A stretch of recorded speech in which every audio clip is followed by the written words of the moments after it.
Você tem dificuldade em ler a Bíblia? Então vem comigo, eu sou Tatiele e no capítulo a capítulo a gente vai um passo de cada vez.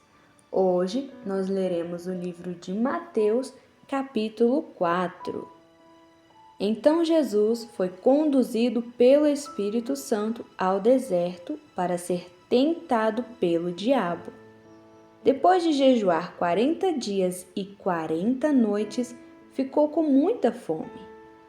Então, o diabo tentou Jesus, sugerindo: já que você é o Filho de Deus, transforme essas pedras em pães. Mas Jesus respondeu: as Escrituras nos dizem que não é só de pão que vive o homem, mas de toda a palavra que procede da boca de Deus. Então o diabo o levou a Jerusalém, a cidade santa, para o lugar mais alto do templo. Salte daí, disse ele, já que é o Filho de Deus, porque as Escrituras declaram: porque o Senhor dará instruções especiais aos seus anjos para o protegerem em todos os seus caminhos. Eles o apoiarão com as mãos para que você não tropece em alguma pedra no caminho.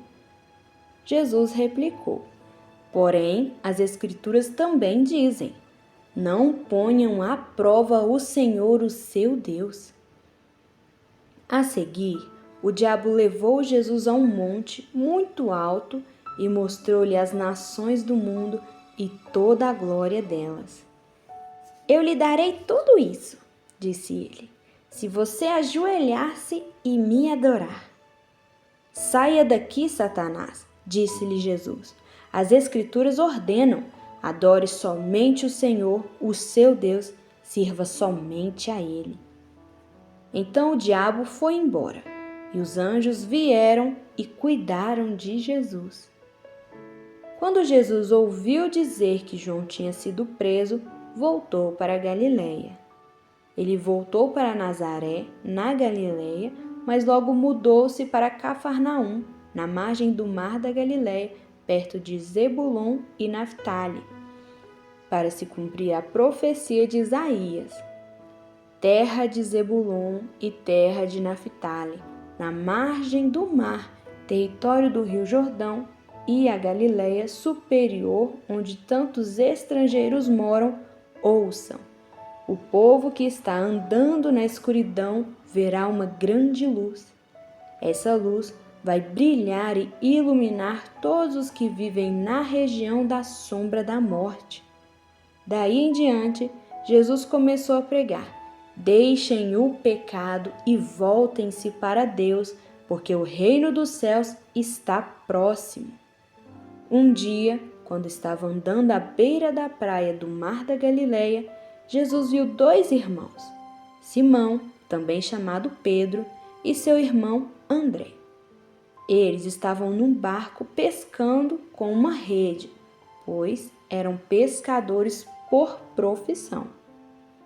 Jesus gritou: venham comigo e eu lhes mostrarei como se tornar pescadores de homens. No mesmo instante, eles deixaram as suas redes e o seguiram.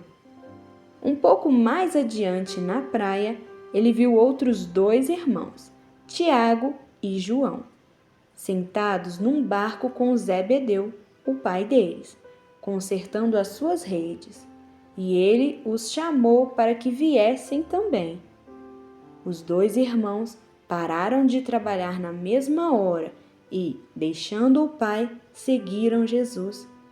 Jesus ia por toda a Galiléia, ensinando na sinagoga dos judeus e pregando por toda parte as boas novas acerca do reino dos céus. Ia curando toda espécie de mal e doenças entre o povo. A notícia dos seus milagres espalhou-se além das fronteiras da Galiléia, de tal modo que começou a vir gente para ser curada, até mesmo de regiões distantes como a Síria. Qualquer doença ou sofrimento, se estivessem endemoniados, fossem epiléticos ou paralíticos, ele curava a todos.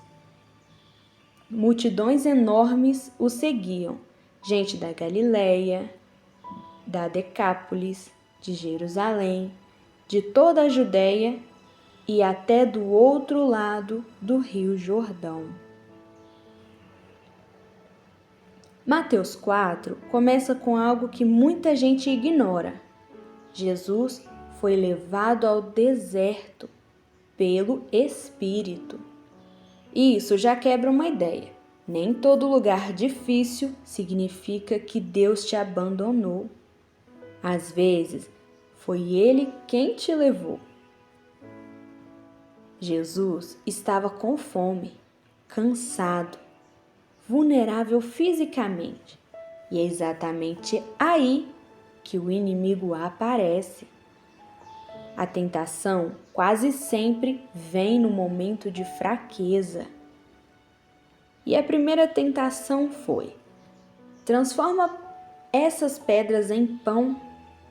Não era algo absurdo, era uma necessidade real.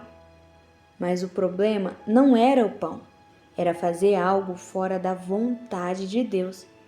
E aqui está a chave: nem tudo que você precisa, você deve fazer do seu jeito. A segunda tentação foi sobre a identidade de Jesus. Se tu és o Filho de Deus, o inimigo tenta gerar dúvida. Isso é profundo. Ele não começa negando Deus, ele começa questionando quem você é. Porque se ele abala sua identidade, ele enfraquece as suas decisões. E a terceira tentação foi um atalho. Ele sugeriu um atalho ali. Tudo isso te darei, sem cruz, sem processo, sem dor. O inimigo sempre oferece atalhos, mas todo atalho espiritual te afasta do propósito real. E a resposta de Jesus foi a seguinte: ele não discutiu, não argumentou e não negociou. Ele responde com a palavra. Todas as vezes ele diz: está escrito.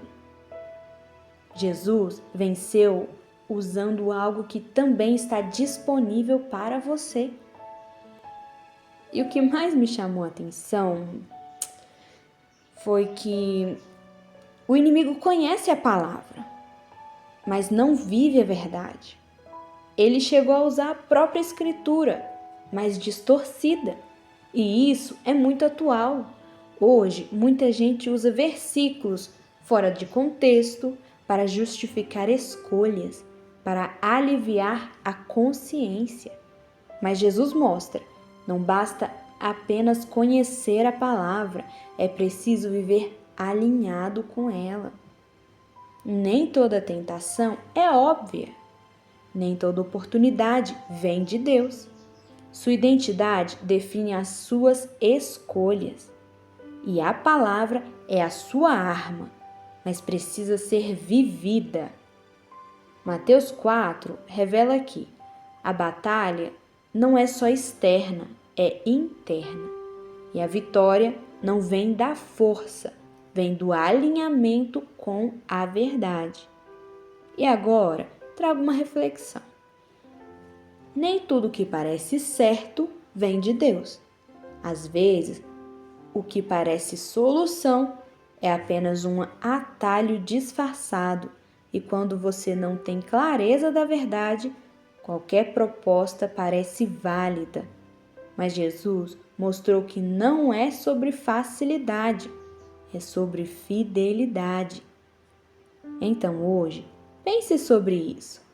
Você tem respondido suas tentações com a verdade ou com aquilo que você sente no momento? Esse foi o capítulo a capítulo de hoje. Se isso falou com você, me acompanhe amanhã. Aqui a gente segue junto, um capítulo de cada vez.